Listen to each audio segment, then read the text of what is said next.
From Adam's house and Gina's house and Brian's house, this is the Adam Carolla Show. Adam's guest today, the author of Laugh Lines, My Life Helping Funny People Be Funnier, Alan Zweibel. With Gina Grad on news, Bald Brian on sound effects, Dave Dameshek's here for good sports, and now, earlier today, he tried to spell remdesivir and accidentally summoned an army of the undead. Adam Carolla. Yeah, get it on. Got to get it on. No choice but to get on. Mandate. Get it on. Thanks for tuning in, and thanks for telling a friend. We love that about you, right, Gina Grad? That's right. Handball, Brian. How to Jew. We're going to find out today. Now, I heard Dawson's intro, and the medication he pronounced was choppy, but then I realized I don't know if it's on his end or on my end. It was choppy over here too. I mean, it was a good joke. Let's try it. Okay.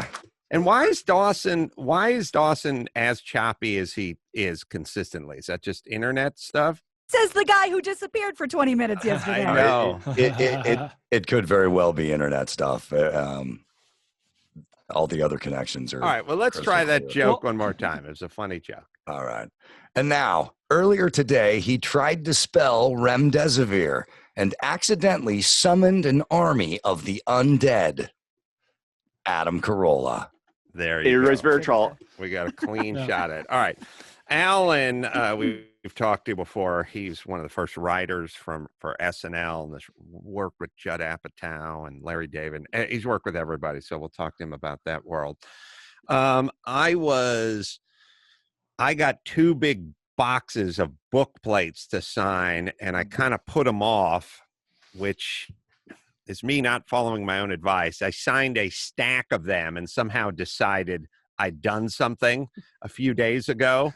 But the reality is these book plates came out, and there's probably two boxes, and if you piled the plates up on top of each other and set them on a table, it'd be about a foot high. Oofa. And I signed about the first 3/8 of an inch, and somehow that was satisfying. Unfortunately, I hadn't really made a dent in the first box, and then we're getting to the hard out where we need to ship them out. So last night, it's actually a pretty good metaphor for life. Lynette and the kids took a ride to Malibu, and me and Olga got these boxes out and just started lining them up on this long table, as you saw a picture of, and doing it in such a way where as I was signing them, she was folding them out. And then as I went to the other side of the table and started going down the line, she'd be folding them up and putting them back in the box. That's efficiency. You gotta have a system, man. Oh, yeah. At a certain point, we got, and then what you end up doing, well, there's a few things. One is, it's so much better when you're collaborating. It's so much better when you have another set of hands and eyeballs on this thing. It feel kind of rudderless when you're doing it alone. So as soon as I incorporated Olga, I immediately felt better. At a certain point, Sonny returned, and I got him into the act. And then when the three of us were going, we were all cooking. Now, this morning, I told Sonny to start laying those things out, and every time I come walking past that table, I'm simply going to sign 4 lines of them, and then you pack them back in the bag. But I took a picture of Sonny laying them out this morning. But also, it's really helpful to time things. I don't know if you guys are this way, but I turned on the house speakers, and I was just listening to the hits from San Francisco on the Sirius XM or the Pandora station or whatever it is. And I had figured out that it took me approximately one song to get all the way down the line and sign 2 rows all the way down the line. And once I got it in my head that it was only one Boz Scaggs song, I then realized I could go to I now had some reference for this. 2 minutes, 2.5 minutes. It was more like 3.5. But either way, I knew that it wasn't really more than one song. And so now you go, all right, well, how bad could it be? One song on one side, another song on the other side. And then you start hitting this flow, and the flow changes the actual time. That's right. Low down. Dirty low down. This is a line of books. Yeah, I think there was a Wayne's brother movie called like Dirty Low Down or something, and it was. I think. You can look that one up, but it was definitely one of those came up with the title before they came up with this. Sure. No, dirty, rotten shame, or no good shame, or no shame. God, it was something shame, low down, something. Anyway, a low down dirty shame. That could have been. That sounds familiar. That sounds about right. Yeah. So anyway, once we got into this flow, because I was like, standing over this table and signing for an hour is going to feel like hell.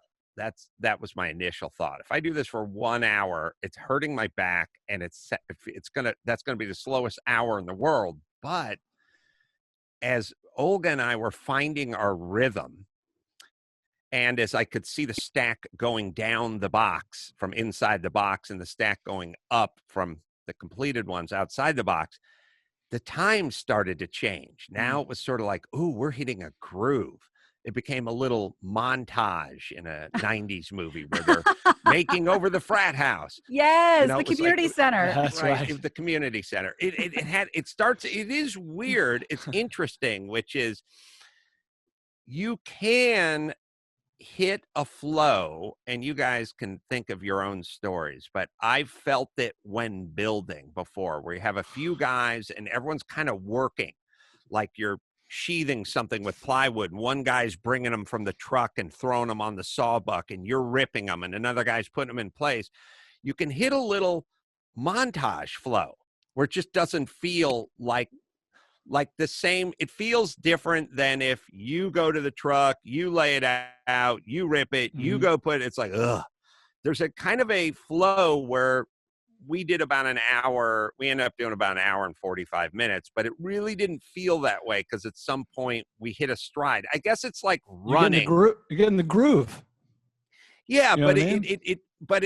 it sort of morphs time is what I'm saying. Like, I guess anyone who runs on a treadmill starts jogging on the treadmill, you're kind of cold, and the first 4 minutes seem to take an hour. And then at some point you get to minute 15 or 20 and you get a little froth going, and that next 10 minutes feels shorter than the first 4 minutes. You know what I'm saying? Because there's some groove, some lubrication going, some repetition. But I'm just saying, when you have to do one of these tasks, see if you can get to that kind of montage. The groove. And at some point, Sonny came in, and then we all started grooving on it. So A Low Down Dirty Shame, 1994 action comedy film written, directed by, and starring Keenan Ivory Wayans. Would you? I see it here on Wikipedia. Would you like to guess what the Rotten Tomato score is? Low Down Dirty Shame. I'm going to say that the critics have it at 19. I'm going to say 14. Low Down Dirty Shame is rotten. Oh. 0%. Whoa. A feat. Oh, man. I want to see this now. I'd say it's nearly impossible. 71 to for get a the 0. audience. Yeah, there you go. Wide swing.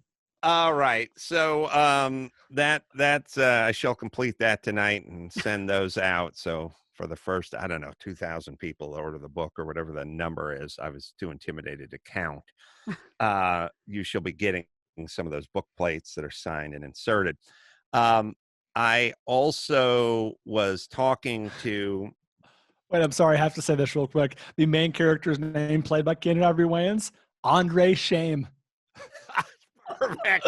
Awesome. That's Perfect. not true. Well, according to Wikipedia, I can't say as one who's seen the movie. Yeah. Sorry, it was worth it. I think the brothers can get away with that. If white guy, we got to go with John Shame, right? Because our thing is like, we have to pick the most generic first name because the movie's called Hammer Justice. And if we name the guy Manuel Hammer Justice, it's too much. We got to go John Hammer Justice. And we go, oh, okay, that's believable. That's what I'll buy that. Yeah. It has to be good Will Hunting. Right. Good Will Hunting. That was his name. Yeah, will. Yeah. So I was talking to a friend of mine who was telling me, I called him yesterday, and he's heading out to get a speakeasy haircut, a secret haircut. With a secret And knock at the door. yeah, and A I've low been, down haircut. yeah, yeah, it's gonna have his ears raised. I so, and I started thinking, I've been hearing more and more people kind of doing these bootleg haircuts. Mhm. Women have been bringing the guy to the house. Guys have been sneaking out and meeting the guys at the salon and blah, blah, blah. And it's like, Hips or lips or frosted tips. Jesus. Gina, please. So, and I was like, how bad can it be? There's one guy and that guy's wearing a mask and he's cutting your hair. Like, what? I don't know what this. I don't know who's assigned all the danger to specific activities. I'm not sure why this one's inherently more dangerous than going to the Trader Joe's. Right. Or having Grubhub drop off, the packed groceries. Right? They touched everything. They packed everything. Like, how is it that much more dangerous? And theirs isn't dipped in barbicide. Right. Yeah. And so they do a thing where they go, well, the food is essential and the haircut isn't. And you go, okay, that's good. But that's good for 6 weeks. Eventually, some of this non-essential stuff's going to have to start sloughing off a little bit. And people do what they always do. They use their own judgment. They're looking around. Yep. They're young. They're healthy. I want a haircut. This guy seems young and healthy too. So they're going to go out and do it. So he went out and did it. And I was thinking about that. And then I was thinking about having to cut my own hair and who I was going to bribe to cut my hair and so on and so forth. And then I saw this clip of the mayor of Chicago, Lori Lightfoot, I think's her name. Mm-hmm. And I don't know much about her. And she gave, and the reason I wanted to break down the game film is I'm not one of these cry hypocrite guys per se. My feeling is you can say, I'm a politician. I'm in front of the camera. Mm-hmm. I'm sorry, I represent this city. I need to be coiffed. And I need a haircut. And, what's good for the goose isn't good for the gander or whatever. Yes, I'm saying you don't do it. I can because I'm in front of the camera. And I can kind of go, that's a reasonable answer. But she then kept going, which was a weird direction after that. But I'll play you. I think, what do we have, Chris? We have first the clip about her game. And also, here's the other caveat. You can't get too sanctimonious about shutting places down, and you can't get a haircut. You have to be a little lighter on that and then get your haircut and explain you're in front of the camera. But the first clip is her sort of telling everyone she's going to shut them down. Well, no. So the first clip we have is this was in March, released a PSA telling everyone to stay home, and this is the clip.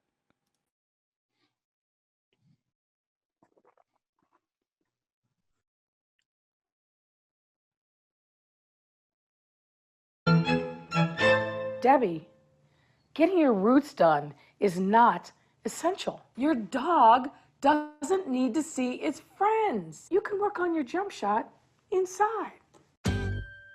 Okay, so after that went around, she did a press conference last month, and a reporter asked her about that PSA because she just released a hairstylist released some pictures saying that she just gave Lori Lightfoot a haircut and she was so nice, and they took a picture together, and then everyone freaked out. So a reporter asked her about it. Do you have any concern about the mixed messaging with you telling people in one of your skits, might have to wait to get a haircut, but then you do? Is there any concern with the mixed messaging? I'll answer this again. I'm the public face of this city. I'm on national media, and I'm out in the public eye. And I'm a person who I take my personal hygiene very seriously. As I said, I felt like I needed to have a haircut. I'm not able to do that myself, and so I got a haircut. Okay. All right. Just say you're the face of the city and leave it at that. The part where you go, I take my hygiene seriously, first implies. What are you implying? We can't trust you mongrels to wash yourselves. Also, if I lived in Chicago, she'd definitely have a candidate for someone who doesn't take their hygiene very seriously, but you're kind of besmirching everyone else. Yeah. And then you there's an interesting thing going on, which I've always talked about, which is your defense is a description of what happened. You go, Right. What happened? You crashed a car? Were you driving drunk? No, I'd gotten drunk and then I'd crashed a car. Here's what happened. I'd had some beers. Yeah, right. And So it's you like, see. oh, just because you're saying it like you're defending, she goes, I take my hygiene seriously, which is okay. That's not good. You're implying that others don't, or you're saying we have different rules for people and their hygiene. But then you go, and I can't cut my hair myself. So I had to have somebody do it because I wanted to get my hair cut, which is like, That's well, a haircut. no shit, Sherlock. Yeah. That's exactly what we're saying happened. Yeah, where the question originates. And I'm all right. I really am with people just going, hey, I'm an official. I do press conferences every day. Mm. I understand. And also you can say, hey, I understand I told everyone to hang in and not do this. I get it. This is, I made an exception because I'm in front of the camera every day. I'll go, Yeah. all right. But don't explain to us how haircuts work. So I thought that was funny. Oh, a Kraftwerk band member died today. Oh, R.I.P. Oh, yeah. Shit. Dawson, you have a mashup there? It's very sad. Florian died. So over the world, there's lots of tributes. BBC will be playing hours of the greatest music ever. Yeah. And in Germany, we're doing our own thing. We'll pee on you. Oh, hey, Kraftwerk. Hey, manager for Kraftwerk. Yeah, duh. It's going to sound insulting, but when you're playing a Kraftwerk tribute marathon, how do we know what song ended and what song began? See, is it just a little space? Because songs don't sound different to me. It's very trained. Only most trained ears can really appreciate the magic of the Kraftwerk. That's why it's Kraftwerk. I see. And there you go. They've influenced so many bands. It's everyone. John Bon Jovi. No. Love the Kraftwerk. I can't hear much of an influence, I'll be honest. They're more like, arena rock. Living on the prayer. Okay, well, maybe. When you put it that way. Well, one tribute is you have a mashup? Yes, good. What we did here is had Jim Carolla sit in. Oh, that's and I think we found our niche. All right, let's listen.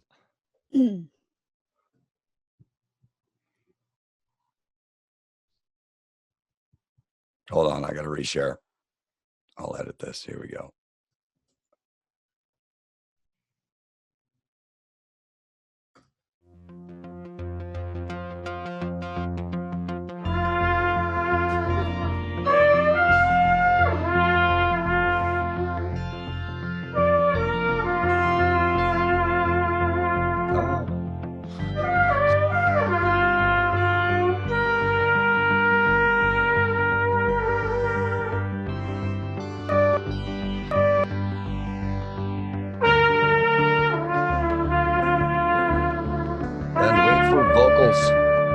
There's vocals? Oh, da.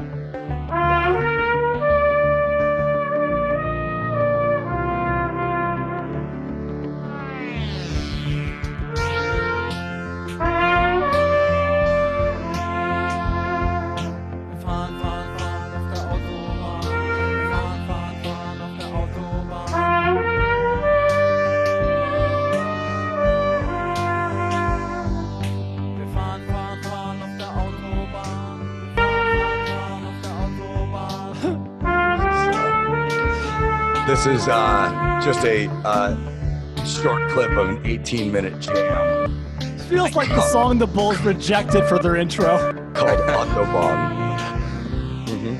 I do not like to compliment my father, as you know. But is the disdain for my father greater than the disdain for the band Kraftwerk? Oh. And I feel like I'd have to flip a coin because I feel like my dad is contributing to this song. Oh, yeah. Yeah, this is the one case where he made it better. He is actually adding to this song. Yes, doing something. I don't know what to make of this. I'm not going to tell him. Oh, you can't. Mikado. All right. Giving out a lot to think influential. about. Yeah. So what happened to the Kraftwerk guy? Was he choked out by his own black turtleneck, or what? How'd he pass? Do we know? Does anyone know? Manager? This is the manager now? No, big mystery now. Cancer. He died of cancer. Yeah. Well, the mystery, but the mystery is maybe because he was denied to listen to Kraftwerk while in hospital with treatment. Oh. And it's been proven, scientists all over the world, that Kraftwerk is healing. I didn't know that. Put them in COVID wards. All right, we have quite a tribute. I was talking to these guys, or I was talking to us a few days ago about me going to a Cher concert at what was probably the Staples Center, could have been the Forum, I can't remember. And I was just stood outside, and we just set up in the parking lot. And there's nothing better than comedically, there's nothing better than a simple premise, but effective. A premise, and I literally just stood in the parking lot at night and waited for folks to walk into the Cher concert, and I wasn't interested in the 50-something-year-old women. I was interested in the 40-year-old guys. Those are the guys, and not the queens, and not the drag queens. I just wanted. I was looking for a regular dude as I could find, and then walk up to him with my camera and the microphone and ask him, "What's the name of the bit, Max Bassett? What the F are you doing here?" You actually, I believe you say, "What the hell are you doing here?" But everywhere it's just calling it Cher concert or Adam interviews in front of a Cher concert. So that was, and I told you I did that, and I had some recollection of that bit, but I don't remember much about it. But I'll play you a minute of it. I'll see what it sounds like. Where was it? Was it at, or I probably set it up, right?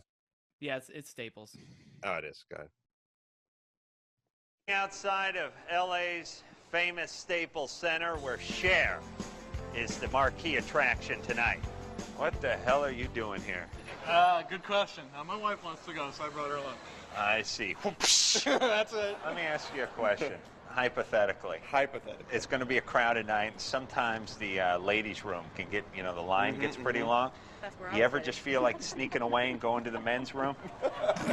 Just a quick question. Where do you keep his testicles? Oh, God. Wait, just whisper it. I know you don't want him to find it. What part of the house? You want to see Cher? Yes.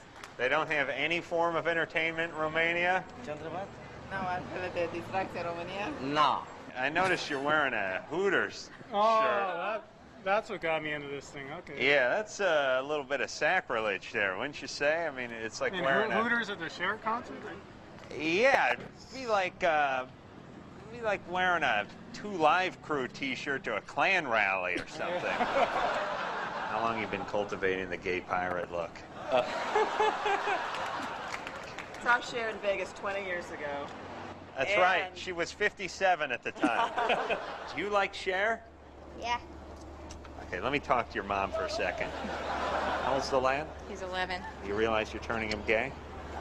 You told him you're going to a hockey game, didn't you? No, I didn't. We're going to Cher. He loves Cher. You're abusing the elderly here. Do you understand? I'm not abusing. He does not know where he is. He doesn't like Cher. He doesn't even know who Cher is. He does too. Name one Cher song. What do you do for a living? All right, you got it. That's great. Yeah, this is me hanging out in front of Cher concert. It was super easy. We filmed it like an hour and a half. Like I just stood there and walked up and go, "Oh, this guy looks good." Talk to him for a second. I think it was one of those. It was one of those. I used to do Loveline every night, as you guys know, and we had to be there. I had to be there, 2 minutes before 10, but it'd be like the Cher concert starts at 8 or 8:30 or whatever, and people are going to be walking up at 7, 7:30. It's going to be dark at 7. Like, I remember we'd have to like get there, and then at some point at like 9:35 or something, I'd have to go, I'm out. Like, I got to run. I remember, you know, because it's interesting when you have a radio job. Gina and Bald will attest to this, which is the show starts when the show starts. It doesn't really start when you get there. Doesn't wait for you. It'll start without you. Yeah. I mean, you will hear your partner or some engineer. Like, the thing that's crazy is you have a radio. Like, what if regular jobs work that way? Like, what if jobs at Pizza Huts and carpet cleaning, and you were late, you could turn on the radio and hear your boss going, I don't know where Brian is. Yeah, he has a bunch of pizzas stacked up here that need need delivered. Right. Like, it is literally a job. It's the only job where you can hear yourself being late. Being fired. You hear people narrate you're late. Like, well, I would hear Drew or Ann or whoever just going, yeah, we don't know where.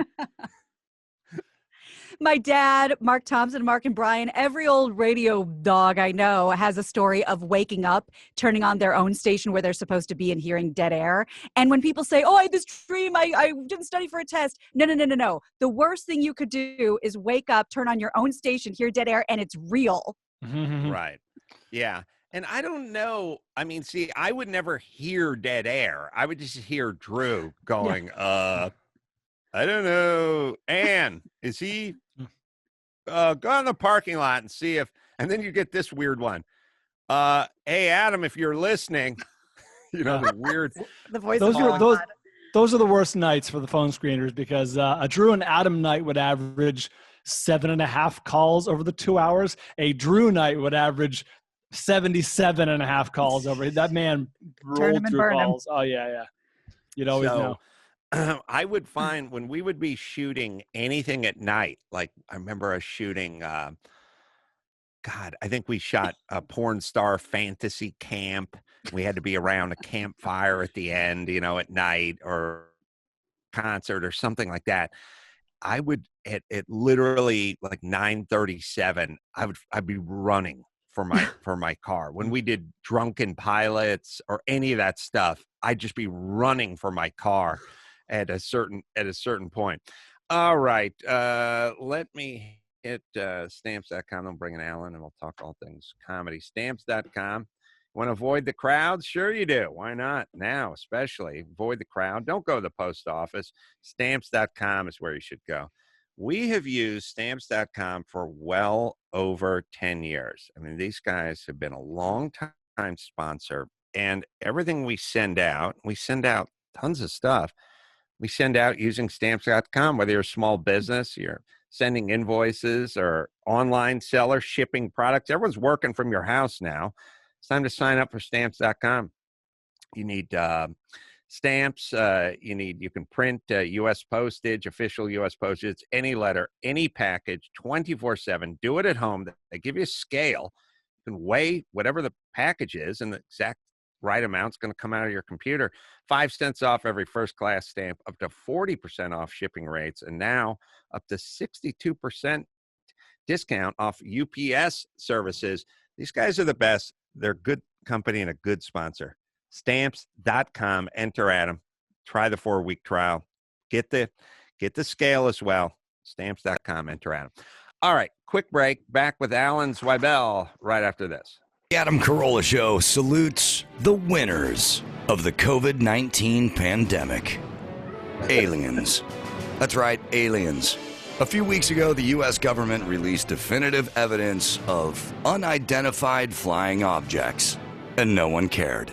In all likelihood, it was an alien race doing a reconnaissance mission over Earth. So when the inevitable Independence Day-style attack comes to our homeland, we'll be totally unprepared. Congratulations, aliens.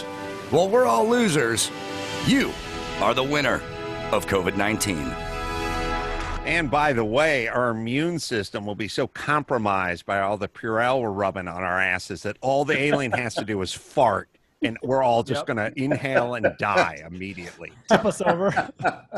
Alan Zweibel here. Good to talk to you again, my friend. How you doing, Adam? That was really funny.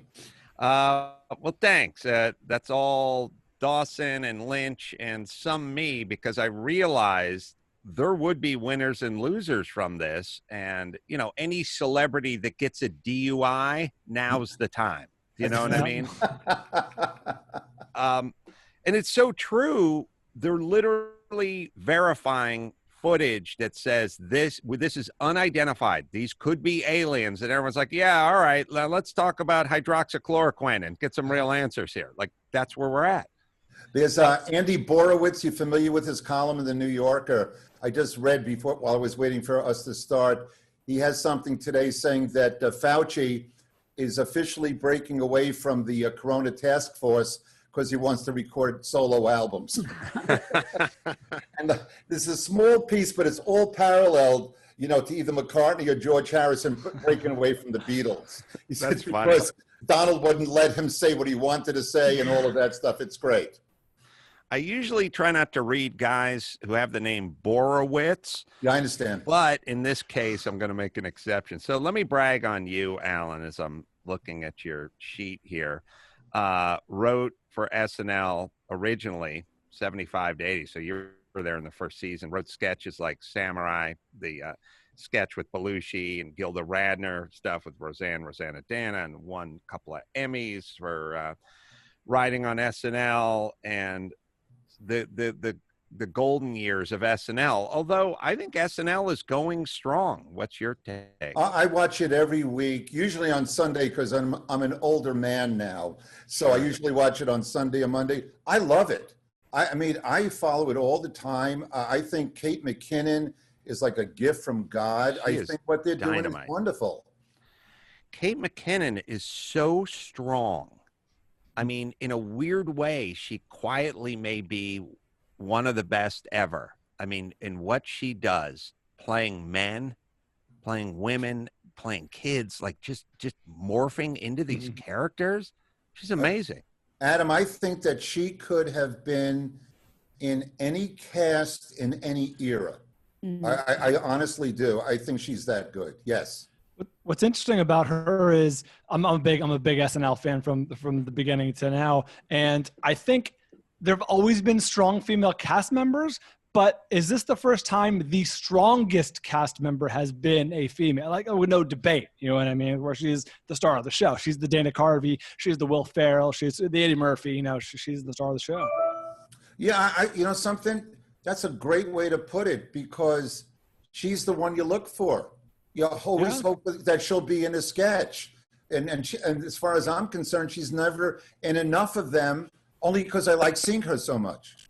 Well, Cecily Strong is unbelievable as well. I agree. So there is not a shortage of insanely talented women on that show. And the show's great. And it's also one of these things where it's like, there's certain things in life. It's like, you realize Ford has been a company for well over 100 years. The Yankees have been around for 100 years or whatever it is. Like, I like to live in a country where there's a Yankees and a Ford and an SNL. No, it's a desire to have long-running institutions that you can count on them being there. I agree with you.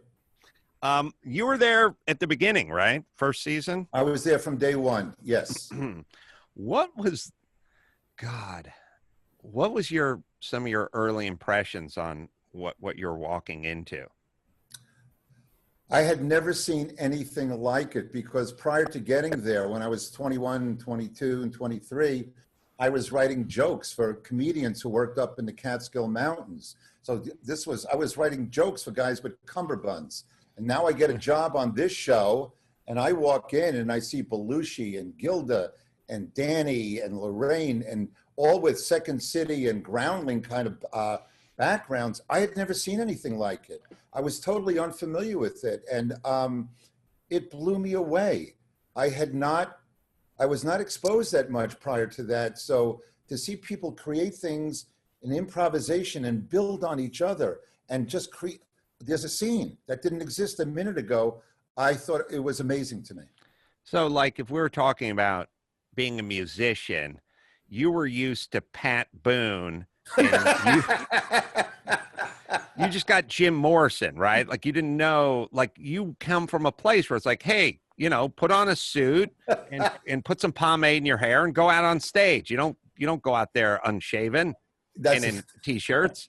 I mean, is it sort of like that? Yeah, it was like, okay, I'm Perry Como. Right.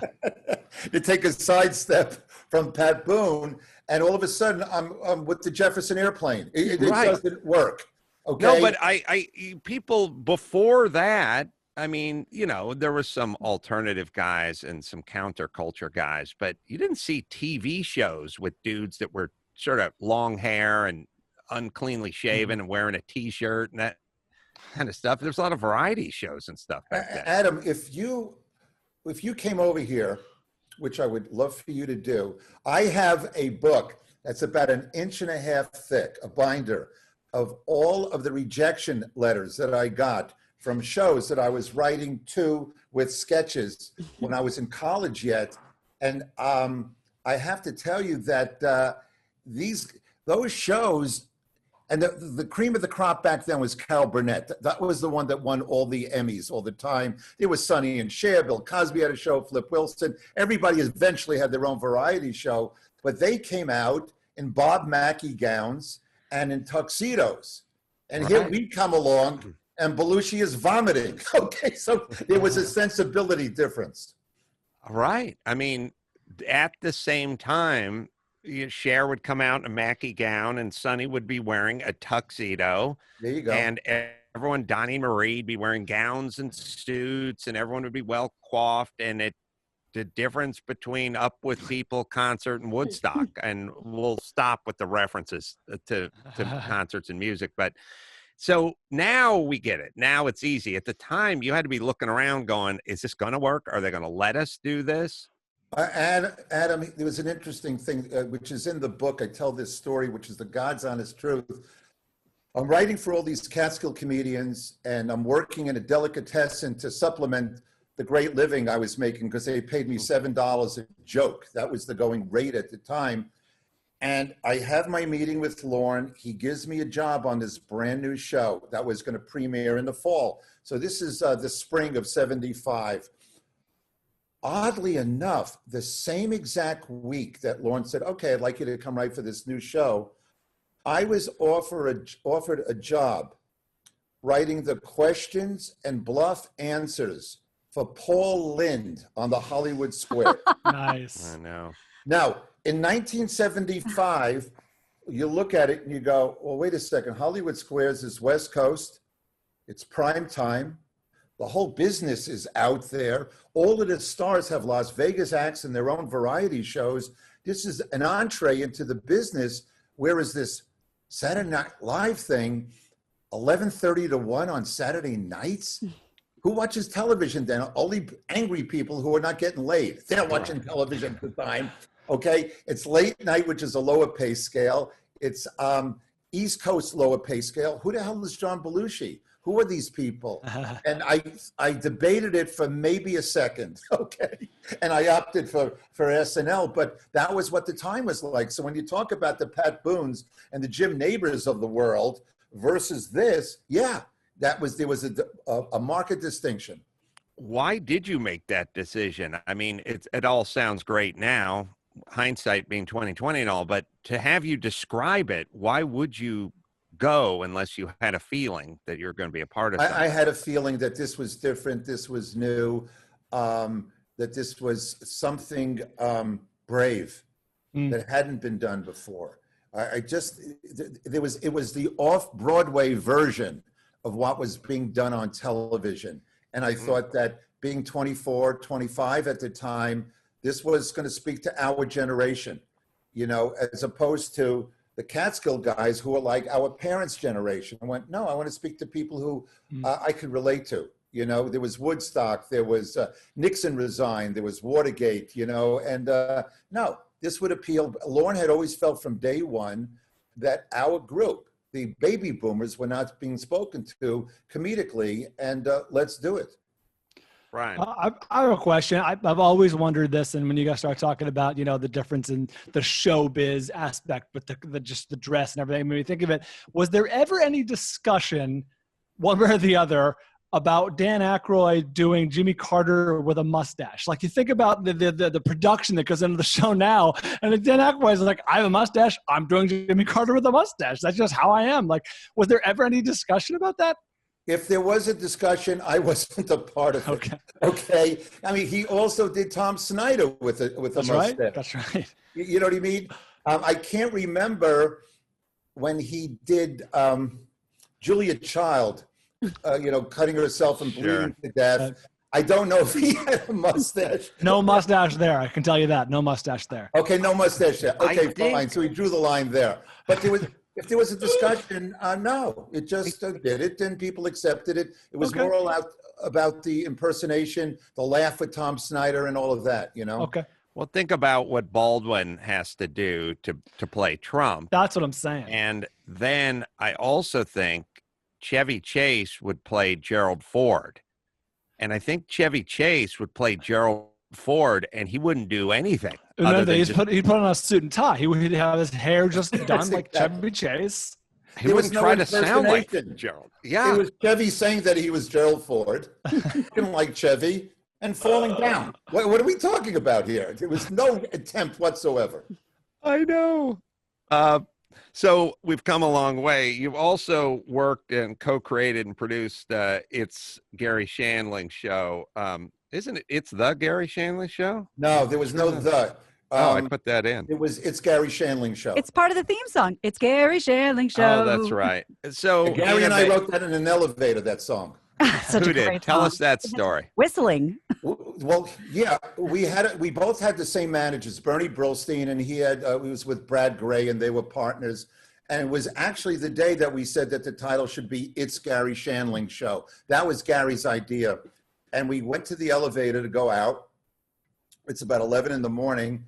And Garry goes, we're going to need a theme song. So I said, what are you thinking? He says, well, why don't we do a theme song about the theme song? Because if you remember that show, it was all about a situation comedy, but we played with the form.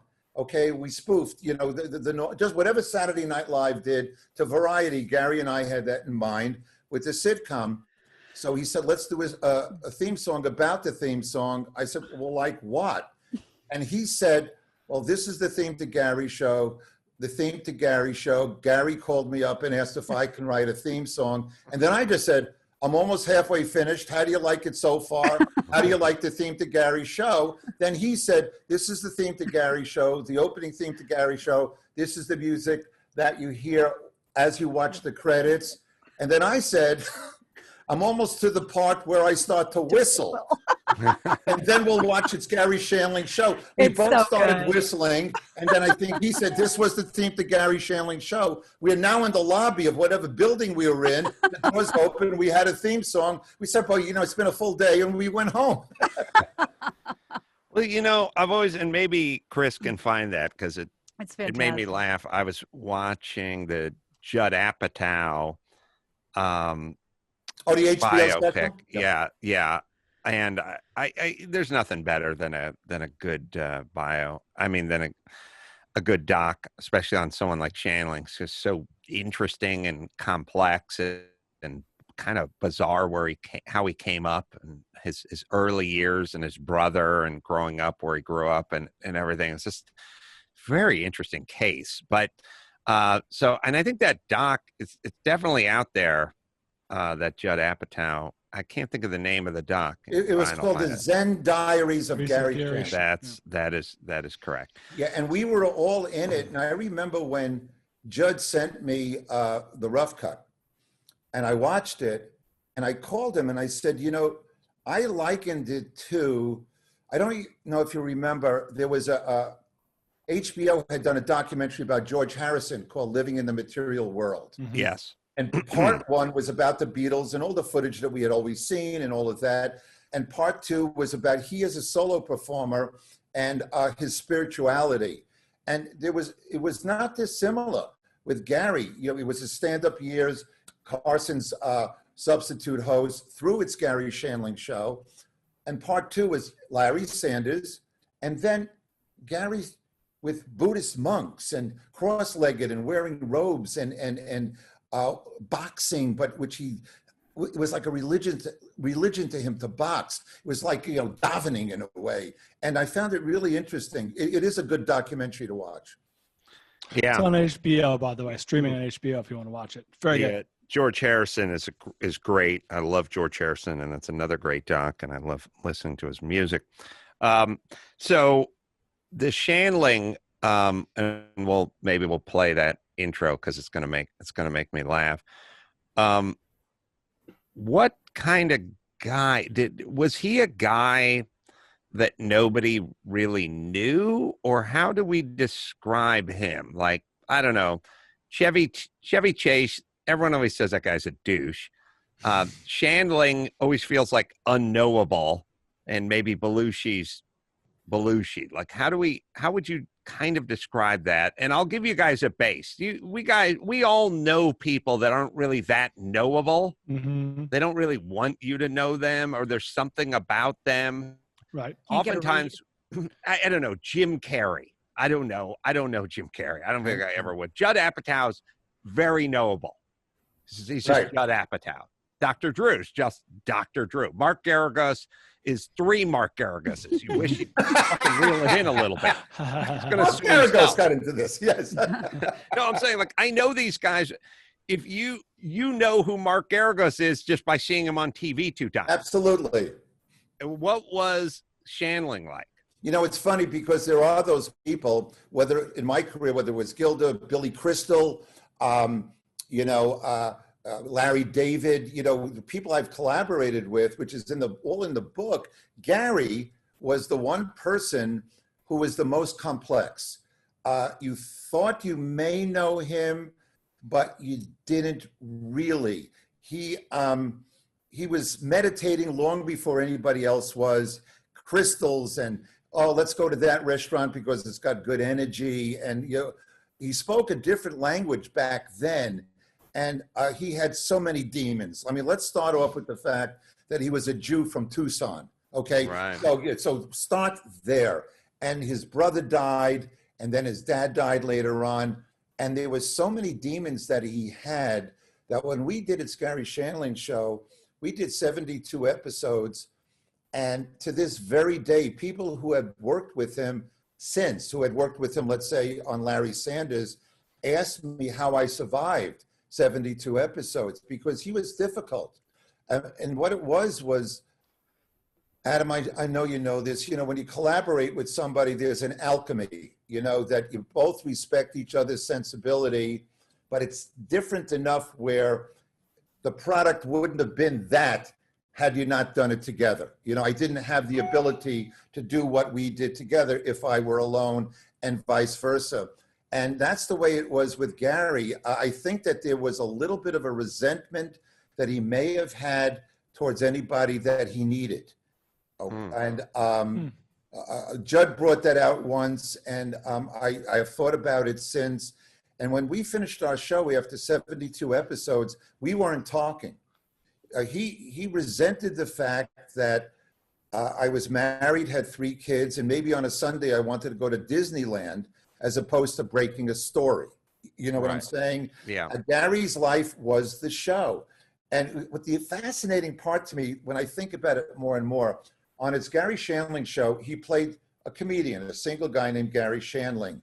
Fact of the matter is, in Larry Sanders, even though he played a character with a different name, that was more Garry. That the complexity of it, the ego, the megalomaniacal nature of going home, watching yourself on TV. And maybe he didn't want to really touch it and gave himself another name, okay, to give the impression that he was acting, all right? But I think he drew from that well. Where in our show, when he called himself Garry Shandling, he was skimming along the surface because it was mostly jokes. Right. That's a very interesting and obviously unique perspective that really no one else could offer up. But it is interesting that when he called himself, he was in full Ellen mode when the cameras were rolling.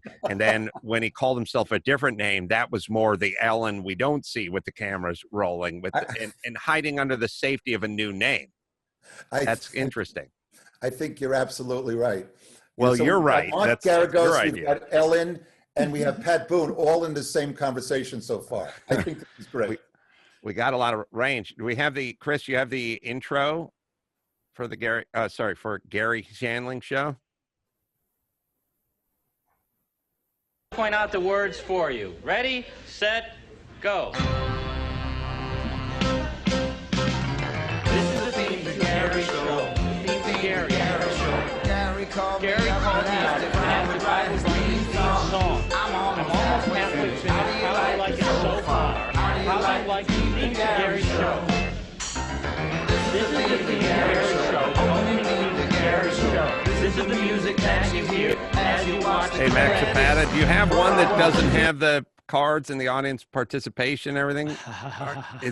Is there one that's just a cleaner? Yeah, you know where that was gotten? I think it was from the compilation that Judd might have done or not. No, we did 72 shows. There was tons of just straight where nothing is on an easel. Yeah, that's what they're like all live. So okay. Turtles, well, all right. This is a clean version with the lyrics here. If you want to. Oh, that's what I was kind of looking for. This is the theme to Garry show. The theme to Garry show. Garry called me up and asked if I would write his theme song. I'm almost halfway finished. How do you like it so far? How do you like the theme to Garry show? This is the theme to Garry show, the opening theme to Garry show. This is the music that you hear as you watch the credits. We're almost to the part of where I start to whistle. Then we'll watch it's Garry Shandling show. All right. I wanted to say this, and Alan, you chime in, but I've always said when you have a good idea, you can't write it down fast enough. You can't write down the beats fast enough. When people say to me, I had this idea for a movie, or had this idea for a sketch, or had this idea for a joke or something, but I can't find it. Like I can't get it. I'd go, it's not a good idea then. Right. Yeah. When you're in the elevator, and as soon as you do that, break down the fourth wall with the theme, because every theme was Gilligan's Island or Alice or the Brady Bunch, and they just lay it all down. But as soon as you come with that interesting twist where the theme is about the theme, you can't write fast. Absolutely. Adam, you're 1,000% right. You can't catch up with yourself. You hope your hand or your fingers will catch up to where you know you're going. And you're right. The opposite is true. If you're struggling with something for a real long time, it's probably best that you put it aside and move on with your life.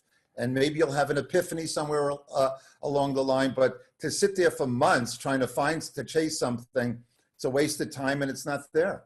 Well, people do that. They go, I have a great idea for a song or a sketch or a something. And if you can't find it, then it's not a good idea, because good ideas sort of propel you. That's right. They present themselves to you also, indeed.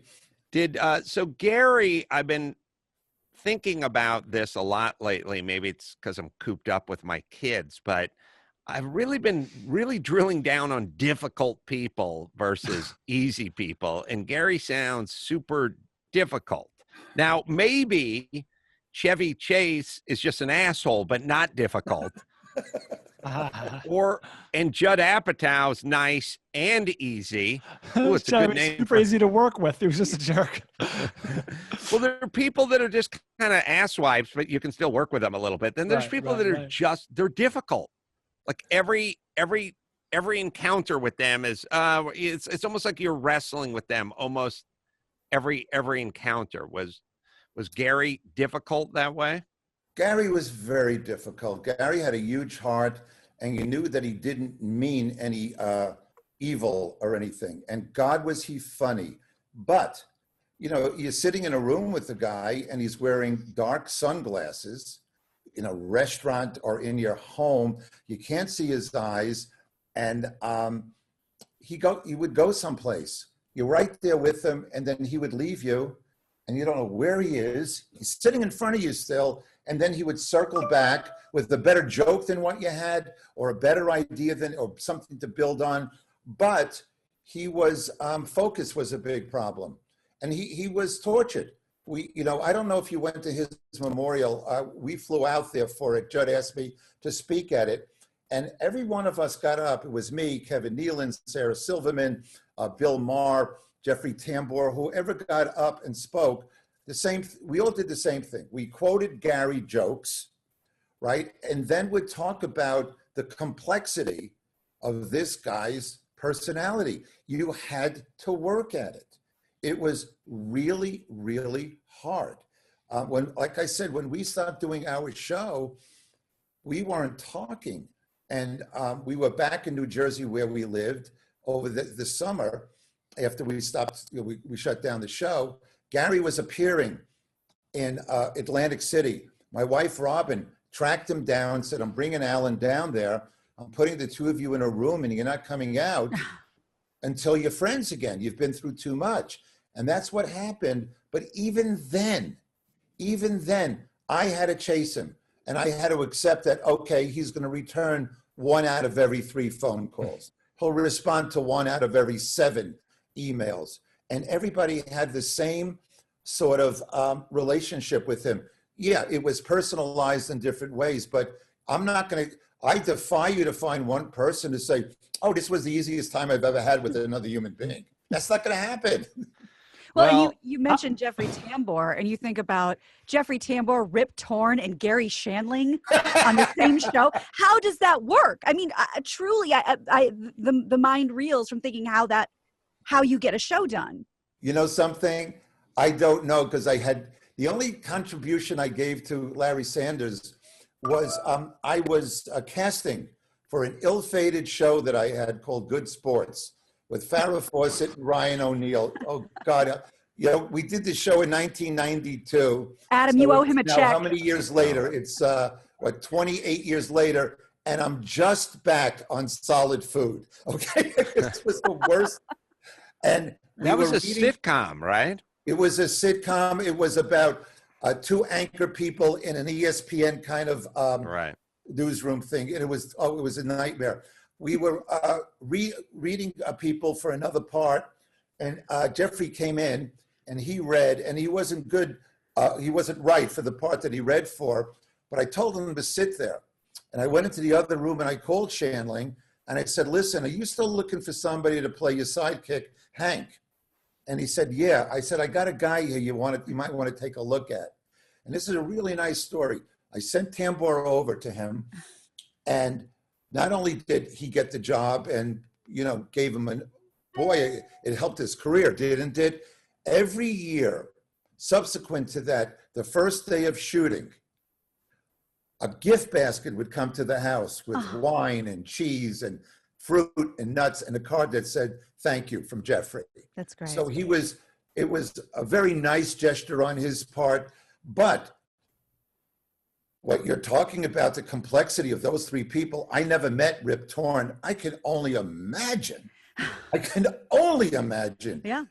Sometimes, if I'm up late, I'll watch on one of the channels here in New York. They'll have old Alfred Hitchcock's on it, where somebody just goes a little bit crazy, and it's usually Rip Torn. As a young man.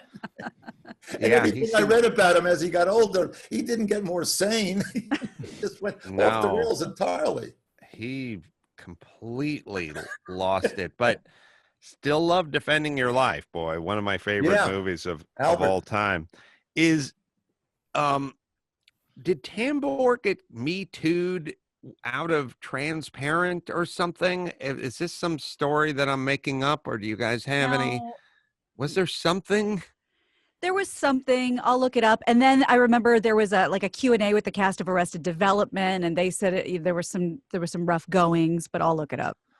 I was trying to think of so I now realize that if you want to find out what anyone's up to, like if you go, what happened to that guy, or what happened to that writer, like what happened to that producer, whatever, if you like him, you can say, oh, he's working on Bob's Burgers, and no one will ever know. And if you don't like him, you can go, I think he got me too'd. And then someone's going to go, oh, okay. That between working on Bob's Burgers or being me too'd, we can explain the absence of any producer, writer, celebrity of the last 30 years. Well, you know what? What happened to that guy? I'll give you the very top sort of intro to an interview he did with a Hollywood Reporter. It says, in his first interview since facing accusations of inappropriate behavior on set, the veteran actor, now back on screen in Arrested Development, opens up about what he did. Quote, I was mean, I was difficult. And what he claims he didn't do in one of the most complex cases of the Me Too era. So he definitely has feelings about it. The details I can scan. Most complex of the era and the Me Too. That's what it says. That's interesting. And speaking of difficult, he says, and I quote, I was mean, I was difficult. I feel like the least complex.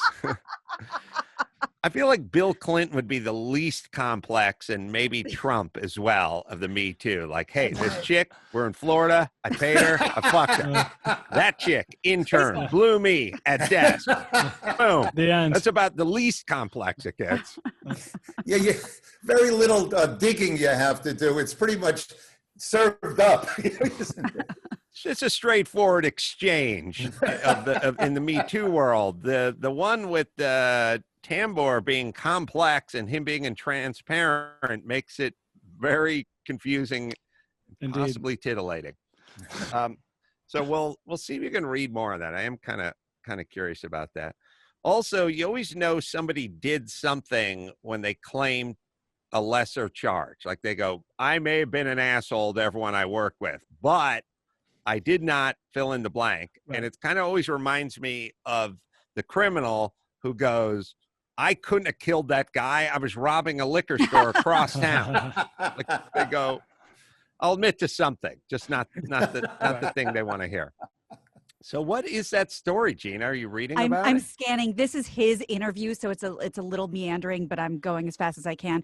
There's mention of butt pats. There's mention of sexual comments, but I'm trying to find, a good. Yeah, it says the post, which never mentioned Tambor by name, referred to an employer who gave her butt pats, made, quote, why aren't I taking care of him sexually comments, and subjected her to listening to his porno. I was depressed. This is a woman that, was sort of outing him. I was depressed and thought about suicide when I left that job. The post rapidly circulated among the transgender community and beyond. And then it says, Barnes is a former disgruntled assistant. I'm appalled and distressed at this baseless allegation. So this is kind of a he said, she said article. I'm looking for something clear, but there's a reason why we don't have the story off the top of our head, right? It never seems to be made very clear. Well, also, I don't want to sound like the guy who ran Unfinished Arizona from Raising Arizona. I think. Unfinished Huffines. Yeah, couldn't call that, but when he said, I love that thing where the FBI guy goes, any disgruntled employees? And he goes, fuck yeah, they're all disgruntled. I'm not running a daisy farm. Like, of course your ex-assistant is disgruntled. Every assistant is disgruntled. They're assistant, then they leave, and they're disgruntled. That's how assistants work. Often because if they weren't disgruntled, they'd still be your assistant. Yeah. All right. Should we, Alan, and I should give the name of the book, Laugh Lines, My Life Helping Funny People Be Funnier, available now on Amazon. And while you're getting Alan's book, you can pre-order my book. I'm Your Emotional Support Animal, which will be up ready to go, I think, the 16th of June. Why don't we take a quick break and, Alan, hang out. We'll do the news together. Sure. Right after this. Grad, news with Gina Grad, breaking viral, all those crazy Trump tweets. Give me news with Gina Grad, trouble in the Middle East, celebrity drug meltdown. See news with Gina Grad.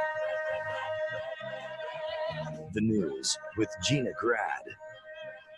So 3 frontline healthcare workers have mysteriously fallen out of hospital windows in Russia over the past 2 weeks. 2 of those healthcare workers are dead. 1 remains hospitalized.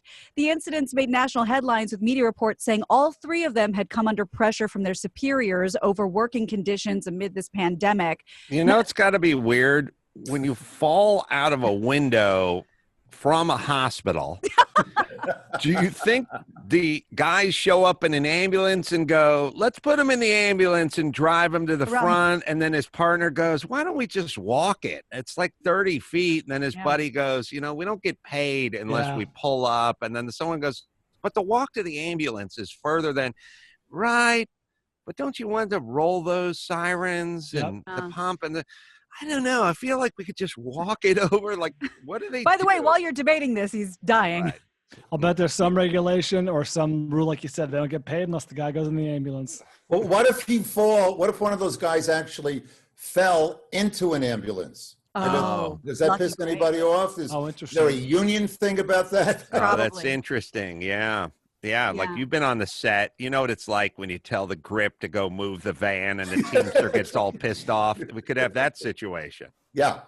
Well, medical workers all over Russia have been speaking out about protective gear shortages, questionable infection control procedures that turned dozens of hospitals into virus hotspots. Hundreds of doctors... I say this? Sorry. Teamsters, if you guys pick a job that my fucking 13-year-old daughter could do, don't get all bent out of shape when somebody does it for you. You know what I mean? Like, I'd say the same thing to dentists. If I walked up to a dentist and went like, hey, you're not going to be working today, my son's going to do it, or I'll do it myself, like, then fuck you. You don't know how to do anything. Teamsters, you sit in a van all day with the air conditioning running, and anyone on that set can do what you do because all you do is put the van and drive and back it out and go up the street and turn around again. So you can't get pissed off when people do your job. If anyone can do your job, get a job that other people can't do. Sorry. So many said they've been threatened with dismissal or even prosecution for going public with these grievances. Russian media outlets are claiming these falls were either suicide-related or carelessness from sitting too close to the window. But one was ruled, one they're saying it was a suicide because the pressure of her job was too much, or she had somehow failed her staff, so she jumped out the window. I don't know. I don't know either, but 3 falls out of a window in 2 weeks for people who spoke up against the government. Is Russia, China, and North Korea all just on creatine now? Like, are you fucks are getting crazier as we head past 2020? You guys are all going nuttier. You're getting more evil and more diabolical and more fucked up as we go on. Like, shouldn't you be kind of coasting to a stop, you know, and enjoying Pearl Jam and Levi jeans, you know, and starting to kind of apple pie world. Yes. Like, I mean, when you talk to guys from Ford or guys who run giant manufacturing, you know, it's like they'll go Mustang. It's a global brand now. We used to just we'd sell them in North America, but now we sell them in Europe, and we incorporated some of the European flavor, and it's like, it's one world now. It's one Mustang. What's up with Russia and China and North Korea? What's up with these guys? Middle East, I'm talking to you. Like, what year is it? Can we just everyone wants to watch some fucking TV and go to an amusement park and eat a snow cone. Like, can't we just have a good life here? What's up? Why are we doing this? Why is it still like, Russia's still doing whatever? Or, you know, Otto Warmbier, he came back. He was in a vegetative state. Like, why do we need it? Well, he stole a poster. Like, what is going on? What year is it? Why can't people get their shit together? Well, and like you've said before, Adam, dudes are supposed to mellow out as they get older, right? Why are they, the chicks are the ones that are supposed to go a little crazy? What's going on? I don't know. Well, they call it Mother Russia, so find a mirror, bitch. That's right. Oh, пожалуйста, Adam. Well, speaking of amusement parks, Six Flags theme parks are looking to reopen this month in several states as a lot of these shelter-in-place mandates are loosened, lifted. However, to do this, they're going to have to plan major guidelines that will limit any spur-of-the-moment roller coaster riding, essentially. So the theme park's website says guests who want to visit a Six Flags location will have to make reservations in advance. In addition to that, they will be conducting temperature checks at entrances, requiring guests to wear face masks, which may be hard on a roller coaster. Meanwhile, other theme parks like Disneyland, Disney World, they don't even have a target date of reopening yet. Well, a couple things. First off, going on spin out and then yakking into a face mask is going to be fucking horrible. More people are going to go full like Keith Moon and choke on their own vomit. Wow. Because you react into a face mask and you suck it back up and you inhale it and then you die of pneumonia the next day. That's number one. Number two, anyone who is lining up to go on the roller coaster Colossus is fine. There is no elderly. There's no at risk. No there's heart condition. No morbidly No pregnant obese. women. There's just a bunch of skinny 19-year-old dudes who want to kick ass. So I wouldn't even screen the people that want to go on Colossus. You want to go to the petting zoo? All right, we'll scan your forehead. You're going on Colossus. You are fine. God, I miss going on Colossus. Does everybody get their own Ferris wheel? I'm serious. How does the social distancing work? I do like that. Here's my prediction: when Disneyland does reopen, and I'm sure they're going to do the, because everyone's doing, they're going to scan you for temperature. Take your temperature at the door. You know what I mean? If you get turned away, if you're 100 degrees or above, you're going to see a lot of videos, a lot of cell phone videos of kids from fucking Kansas and God knows where getting turned away on their trip to Disneyland. It is going crying. It is going to be a real phenomenon. Yeah. Well, let's talk about these temperature scans because there's a lot of them in the news right now. Southwest Airlines urging TSA to conduct temperature checks on all passengers before boarding flights. Casinos trying to figure out how to reopen. They're talking about technology where that would scan customers for a fever, and if you have 100.4 or above, an alarm would sound. They would run more tests. And now out of China, a startup company has developed a pair of glasses that lets you see the temperature of people around you. Equipped with an infrared sensor and a camera, the glasses allow users to conduct these contactless temperature measures. And now they're asking for another round of investments for an upgrade so you can, like a Terminator or RoboCop or whoever, you can scan the whole room and take many people's temperatures at one time. Wow. Nice. What's the Rowdy Roddy Piper movie, Brian? They Live. They Live. That's what it is. He had a special pair of sunglasses that could for temperature. It's interesting. He had a pair of like Wayfair sunglasses. No, or Ray-Ban. The glasses allowed him to see the monsters or to see who the aliens were. There's also another. Yeah, he was wearing who were living among us. Right.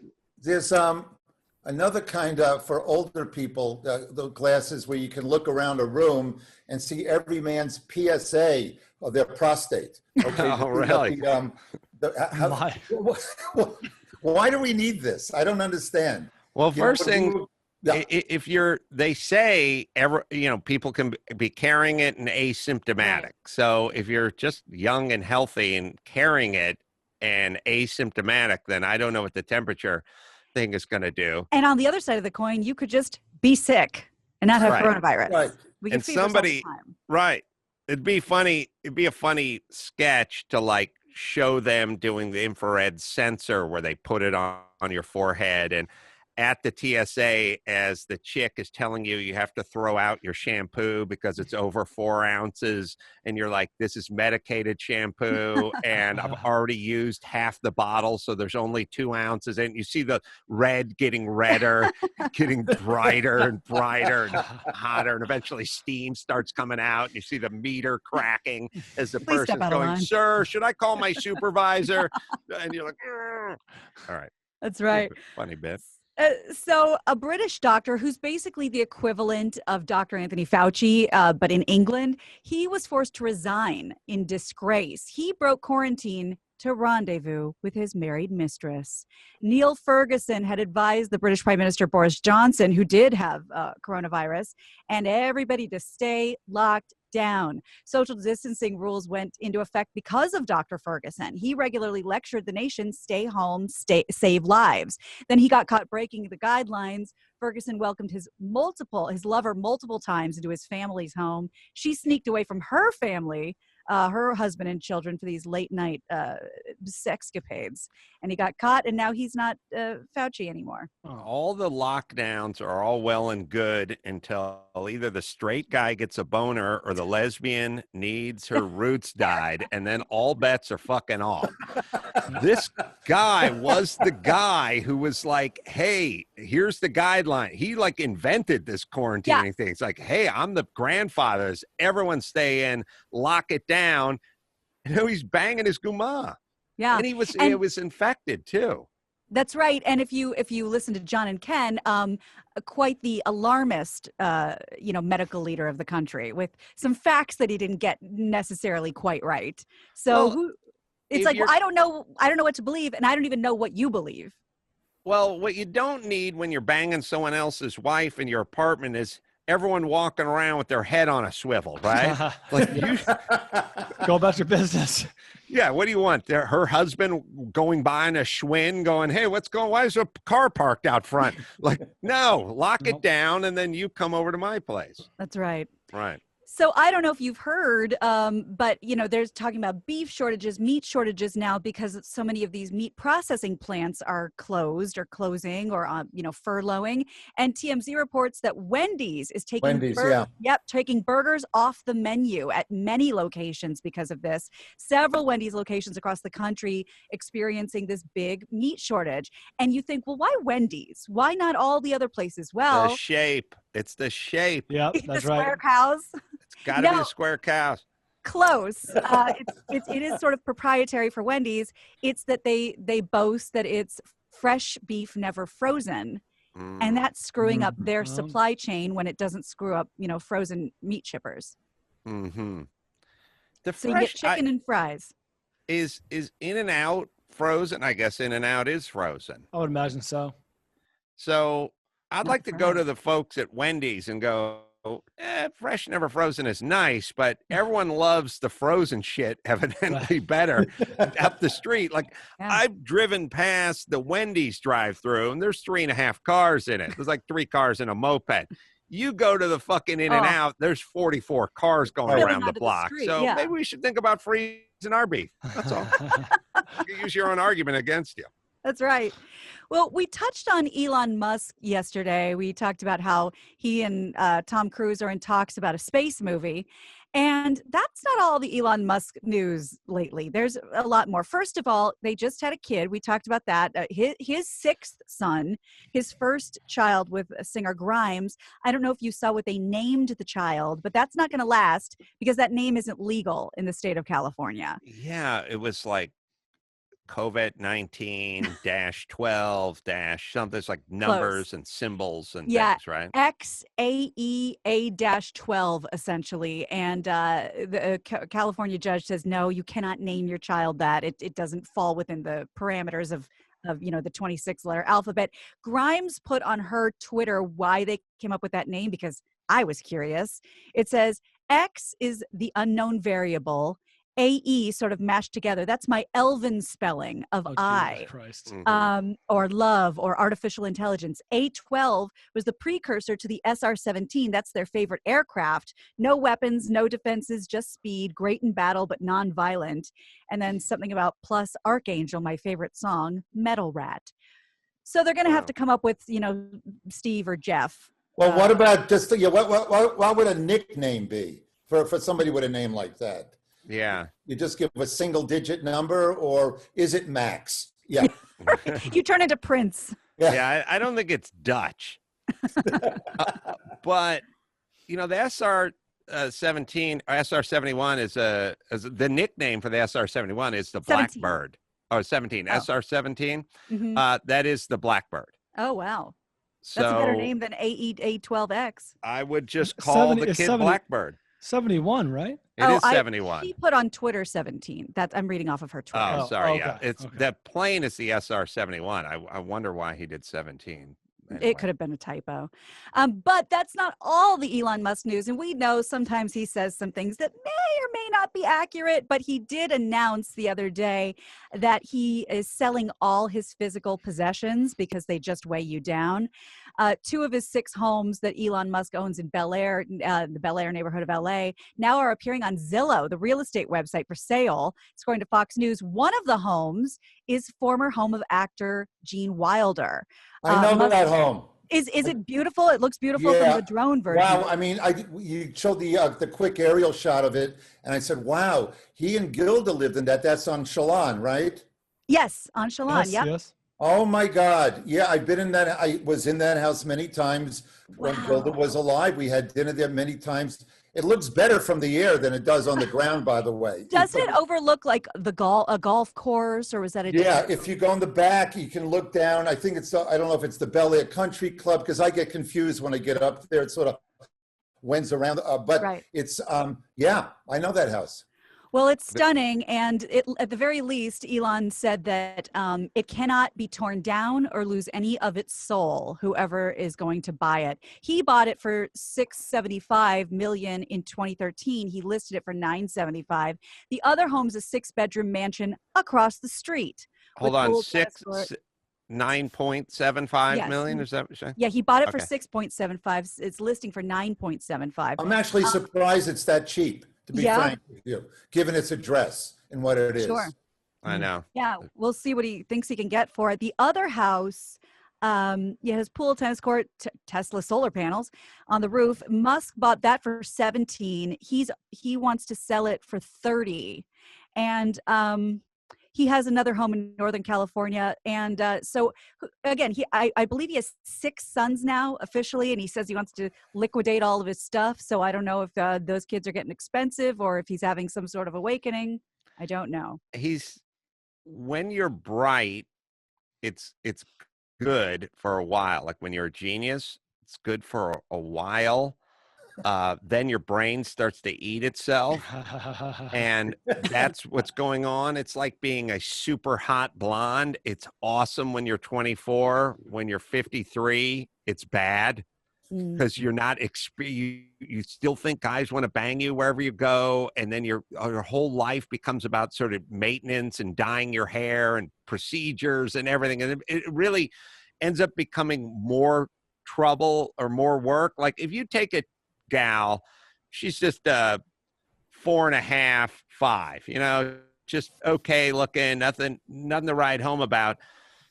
That chick's life at 53 isn't much different than it was at 23. No. Probably married to the same dude, going about her way, working at the DMV, enjoying what she enjoyed, whatever it is. The 24-year-old hot blonde at 54 is living a different life than she formerly was living. Unrecognizable. And now this thing that was the greatest thing ever when you were in college is now a fucking curse.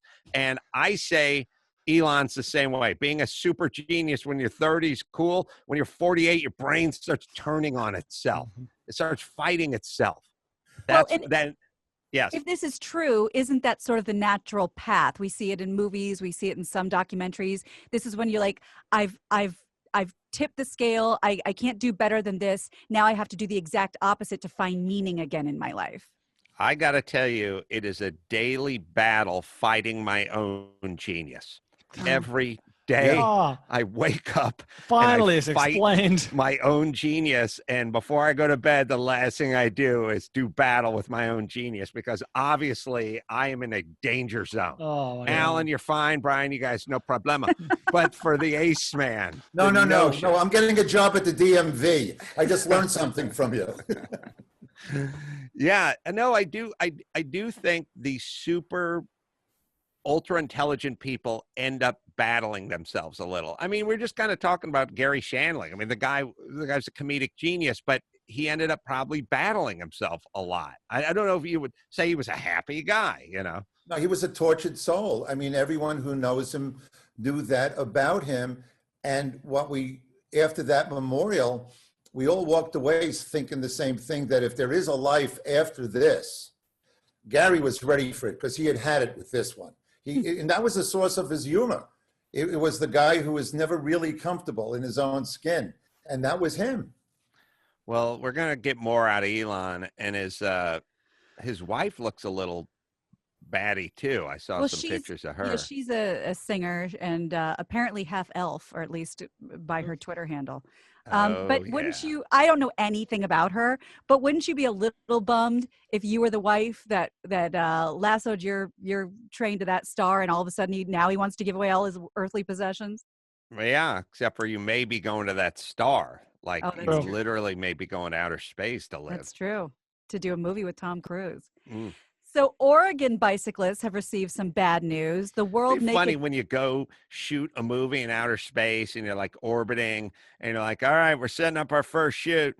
Hey, Bob, where's the C stand? Huh? The C stand. We're setting up the lights. Oh, I thought you'd pack the C stand. No, I told you were getting the whole lighting package. Yeah, I don't have any C stands. Normally you have to go out to the cube truck. But in this particular case, like they're going to forget a filter for a lens or something. It's going to be on Earth. It's going to be on Earth. Circle it back. Circle it back. All right. Sorry. Go ahead. So the World Naked Bike Ride has been canceled due to COVID-19. Queen. And the annual June bike ride, which aims to raise awareness. Now, strap in. It's a couple of things. It raised awareness for dangers cyclists face on the road, while also protesting against society's dependency on oil. So a lot of messages on this bike ride. It's been altered due to the pandemic. It's not over. You're just going to sort of have to do it on your own. According to the website for Oregon's Naked Bike Ride, the collective ride is pivoting to World Naked Bike Ride Day with no start location, Let me start say time. this. You know my feeling about the guys who are cult leaders? And it always starts off with, you want to hear a Cat Stevens song on my acoustic guitar, and it always ends up in, I'm going to fuck your daughter, bring your daughter over to my motel room. Like all these like PETAs and all these movements, how come it always involves chicks getting naked? Do you know what I mean? Like I'll go bare before I wear fur. Like some of these, it's like, is it just one dude with a boner going, really get our point across? We all just kind of got our tops off, ladies especially. And I'll go first. Stood out here.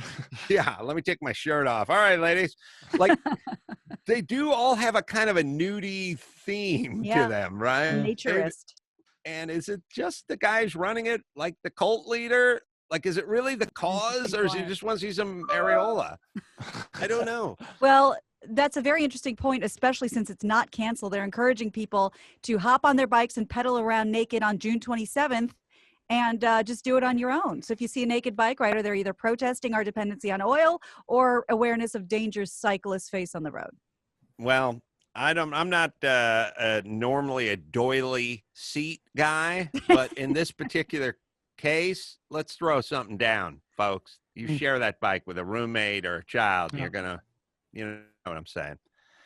Queen had a famous album that had a bunch of naked women on bicycles. Was it for I Want to Ride My Bicycle? Yeah, that song was on it, and it was like, we can all remember, at least Alan and I can, a day, and Brian sort of halfway, which porn wasn't available. Like a picture of an album cover that had a bunch of naked chicks on it. That was good stuff. Dude, Blind Faith's album cover, Chris, find that one. I saw that in the music store in like 1991. I was like, what the hell is this? This is a girl with her boobs out. Yeah. Ohio Players had some good stuff. Don't forget Smell the Glove. That's right. That's right. Spinal Tap. It's not sexist. It's sexy. I'm still hung up on, I'm not a doily on the seat kind of guy. I've never heard of those kind of guys, but I'm saying I don't normally take that kind of preparation time before I hop on a bike. But if my bare ball sack is going to be dragging on the seat, then no, I'm with you. I would, yeah. Sorry, one more, Gina Grad. All right. Well, this is a kid after your own heart, Adam. This is a few days old, but it's worth the mention. A 5-year-old Utah boy with big dreams collected his piggy bank, the keys to his mom's SUV, and headed off toward California to buy himself a Lamborghini. So around noon on Monday, we may have a picture, the Utah Highway Patrol pulled this little boy over They received several 911 calls. The kid obviously couldn't reach the pedals. He couldn't see over the wheel. Steering is all over the road. Officer Nick Street discovered the boy driving 32 miles an hour in a 70 zone. The trooper said, quote, he was determined to get a Lamborghini. He may have been short. He only had $3 in his wallet. And but you gotta admire this kid's moxie. I do, but could you imagine this kid as your neighbor when he was 19? Oh, insufferable. I mean, how many times would that dude be over your fence, stealing your hibachi, fucking with your dog? Like, I mean, this kid's going to be a nightmare, right? Like, it's cool now. Like, it's kind of funny, but really think about this guy's impulse control. Yeah. Yeah. And it's like if you're the parents, you've had this kid for 5 years. You know what he's capable of. You don't leave him around an open door in your car keys. This kid, I predict, goes full Menendez before he sees his bar mitzvah, if in fact he is Jewish at all. That kid's 5?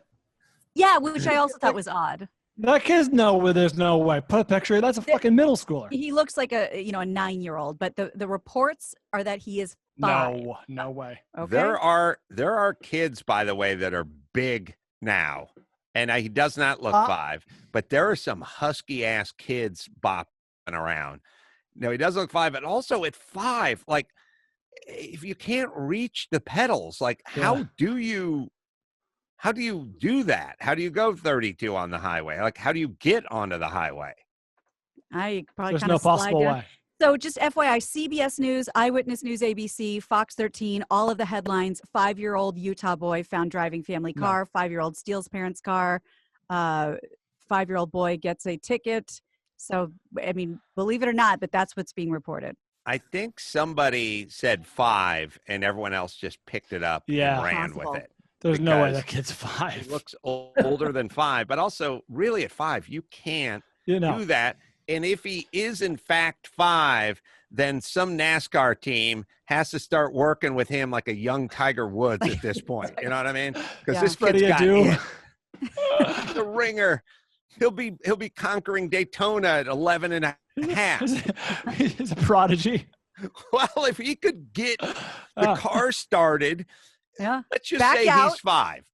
Start the car, put it in gear, back it out, get on to the freeway. Before you get onto that ramp, look left, right, and left again, and then safely merge onto the ramp and get onto the highway and be going 34 miles an hour. I mean, at 5? Yeah, Brian's right. We're going to find out this kid was 9 and a half or something. Yeah. All right, let me hit LifeLock before we punch out of here. Cyber security experts have seen a 15 to 20% increase in hacking. Working at home, you're probably not protected by the corporate software that scans for danger. So you're at home. You're not under that safety umbrella anymore that you are when you're at the office. It's important to understand how cybercrime is affecting our lives. LifeLock. It's 2020. Everything you do is online. All the time you spend online, all of the purchasing, all the Amazons, all the apps, everything. Your info's out there. You need car insurance because you have a car, which is great. You get to get around. It's a blessing, and now you can shop online. So get some insurance for shopping online. Get LifeLock. If they detect anything, they'll send you an alert. Protect yourself with LifeLock, right, Dawson? No one can prevent all identity theft or monitor all transactions at all businesses. LifeLock and see threats you might miss on your own. Join now and save up to 25% off your first year. Call 1-800-LifeLock or head to LifeLock.com. Use promo code Adam. That's promo code Adam at LifeLock.com for up to 25% off. Wow. We have the Queen album. It's called Jazz. Wow. Nice. Yeah. Let me tell you, I told you I was at my friend. I didn't have this album, of course, because they charged money for albums. So that eliminated us. But my friend who passed recently, Jeff Katz, his dad had this album. And I'd go to his apartment in North Hollywood and just stare at it because it's like 50 bare-ass chicks all naked, right? Each one hotter than the next. Yeah. As good as it got. Yeah. How'd that work with Freddie Mercury? It's like, all right, we got all the nude chicks. Yeah, okay, I'm going to be inside. Well, don't you want to check them out? You know, get the good. I trust your judgment. Yeah. But those are all naked chicks on a on a bicycle. And then the Blind Faith one. That's Sorry, just a you guys- girl with boobs. Imagine pulling that out at age 12 at Tower Records. Like, what? She looks 12. Well, she is True. underage in that. Didn't they have to pull It that says one An down? 11-year-old girl with her shirt off, her innocence and counterpoint to the technological toy in her hand. I think she's dating Brian, that you're dude who stole the car. I don't think that guy's 5. In my defense, I was 12. Yeah, no, I get it. I was trying to think of the one. I thought it was the one where there was an underage girl on the. But imagine that time. Like, we're gonna get an underage girl, take her shirt off. But think about Brooke Shields. I mean, nobody seemed to care when underage girls got naked. You know, Yeah. between Levi's and Pretty Baby. Oh my God, you guys have the Blu-ray of you should see the deleted scenes of The Pretty director's Baby. Oh Yeah, God, it's all we had. I'm fascinated. Can we see the picture of them on the bicycles again? Pretty good for any port in a storm, but Damn. not too shabby for back then. All right, Alan, Laugh Lines is the name of the book. So much experience, worked with so many greats. So get that. My life helping funny people be funnier. I love that title. Good to talk to you again, my friend. Thanks a million for having me, Adam. Thanks a lot. I appreciate it. You guys can watch my stand-up for free on YouTube. You can go to youtube.com/Adam Carolla and watch some free comedy over there if you like.